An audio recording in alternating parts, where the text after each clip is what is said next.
Halo teman-teman semuanya, kembali lagi bersama saya Stephanie Ayuning Suarlan di mata kuliah Studio Desain Arsitektur 2. Topik kali ini kita akan belajar mengenai site analysis atau analisis site. Site adalah tapak atau lokasi di mana kita akan melakukan perancangan atau membangun desain kita. Setiap site memiliki karakter dan cirinya masing-masing. Untuk itu, kita wajib memperhatikan dan mengetahui ciri dan karakter dari site atau lokasi yang akan kita desain. Dalam melakukan analisis tapak, ada beberapa hal yang harus teman-teman perhatikan.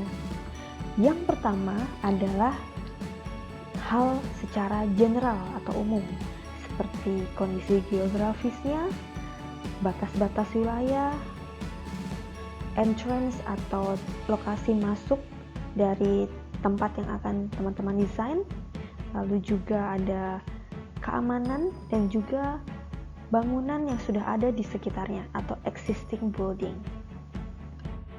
Yang kedua adalah bangunan di sekitarnya. Nah, sebuah lokasi yang kita bangun tidak selalu lokasi yang kosong, tapi bisa jadi lokasi itu sudah memiliki bangunan-bangunan di sekitarnya. Yang harus diperhatikan adalah bagaimana jarak antara bangunan, ketinggian dari bangunan-bangunan lain, dan juga uses, vernacular, sightlines, dan hal-hal lain yang mempengaruhi bangunan tersebut seperti regulasi atau peraturan pembangunannya. Yang ketiga yang harus teman-teman analisis adalah terkait peraturan-peraturan atau dokumen yang berlaku di lokasi tersebut, seperti kebijakan IMB, sertifikatnya, batas KLB, KDB, itu harus diperhatikan. Karena setiap lokasi itu berbeda kebijakannya. Apalagi jika kita membangun di lokasi konservasi.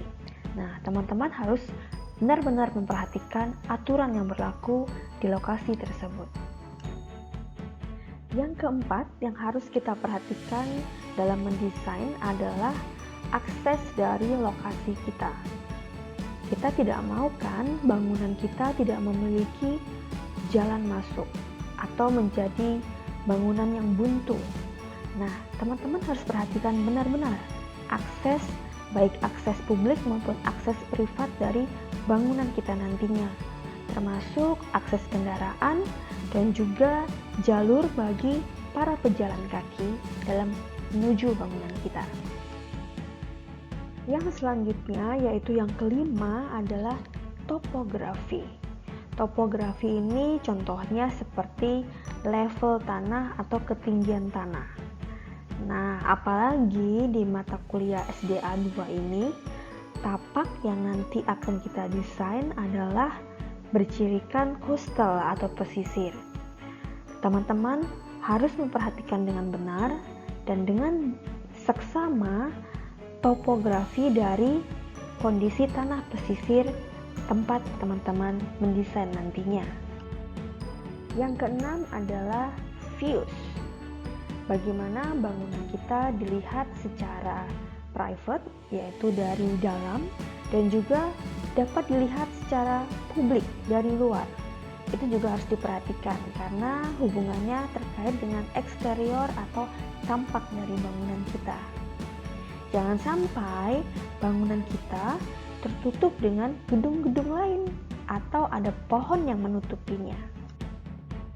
Yang ketujuh adalah sunset, seperti solar gains maupun shading. Artinya, dalam mendesain kita juga harus memperhatikan arah matahari bergerak supaya kita bisa menentukan bangunan mana yang terkena cahaya matahari dan bangunan mana yang tidak terkena matahari. Ini lebih ke arah fisika bangunan. Teman-teman bisa menentukan mana titik lampu yang paling banyak atau mana titik yang tidak memerlukan lampu. Bahkan melalui sunpad kita juga bisa mendesain penutup dari bangunan kita atau memilih jenis kaca yang tepat bagi cahaya yang mengenai lokasi tempat kita mendesain. Apakah kacanya memantulkan cahaya atau kaca yang menyerap cahaya, itu bisa ditentukan dari analisis sunpad pada lokasi kita. Yang kedelapan adalah wind pattern. Sama seperti dengan sunpad, wind pattern merupakan satu rangkaian dari fisika bangunan. Dengan mengetahui alur angin, kita bisa memaksimalkan sirkulasi dari desain bangunan kita. Nah, selanjutnya yang tidak kalah penting adalah public transport link, di mana lokasi dalam kita merancang itu harus memiliki jaringan transportasi umum seperti bis, taksi, maupun transportasi umum yang lain. Jangan sampai lokasi kita tidak dapat diakses oleh kendaraan-kendaraan dari luar sehingga mempersulit penggunanya. Yang ke-10 adalah terkait dengan vegetasi atau pohon yang ada di lokasi tersebut. Mungkin teman-teman berpikir, kenapa pohon atau vegetasi harus dianalisis? Hati-hati, tidak semua tempat memiliki perlakuan yang sama terhadap pohon maupun tanaman. Di beberapa lokasi ada yang mewajibkan tanaman atau pohon itu tidak boleh diganggu, tidak boleh ditebang ataupun dipindahkan. Nah, di sini teman-teman wajib melakukan analisis yang mendalam terkait lokasi tersebut. Yang ke-11, ekologi.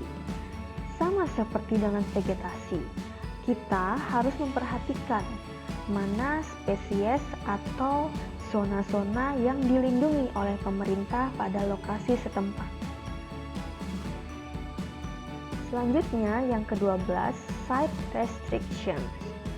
Teman-teman juga harus memperhatikan apakah lokasi yang kita pilih ini aman dari bencana atau tidak. Jangan sampai kita salah memilih lokasi. Salah-salah malah lokasi yang banyak polusi atau yang rawan banjir yang kita pilih menjadi tempat pendesain kita. Maka sangat diperlukan kita melakukan analisis terkait kondisi site kita, apakah aman atau rawan. Yang ke-13 adalah feature. Apa sih artinya? Nah, pada lokasi-lokasi tertentu ada titik-titik yang harus kita perhatikan. Karena tidak semua lokasi memiliki titik yang bisa kita gunakan. Ada titik yang memang diperuntukkan untuk bisa kita bangun, bisa kita develop, tapi ada titik-titik yang secara peraturan pemerintahnya tidak boleh kita ganggu atau area to hide. Nah, yang terakhir yang harus teman-teman perhatikan adalah lokasi kita memiliki fasilitas umum seperti contohnya jaringan listrik, jaringan telepon, saluran pembuangan atau drainase, dan sebagainya. Karena jangan sampai lokasi kita nantinya tidak dapat digunakan karena tidak memiliki fasilitas ataupun jaringan-jaringan yang krusial bagi sebuah bangunan. Nah, sampai di sini pelajaran kita pada hari ini. Teman-teman harus ingat ya, 14 hal yang harus teman-teman perhatikan dalam melakukan analisis tapak. Selamat belajar, tetap semangat, dan semoga sukses. Terima kasih.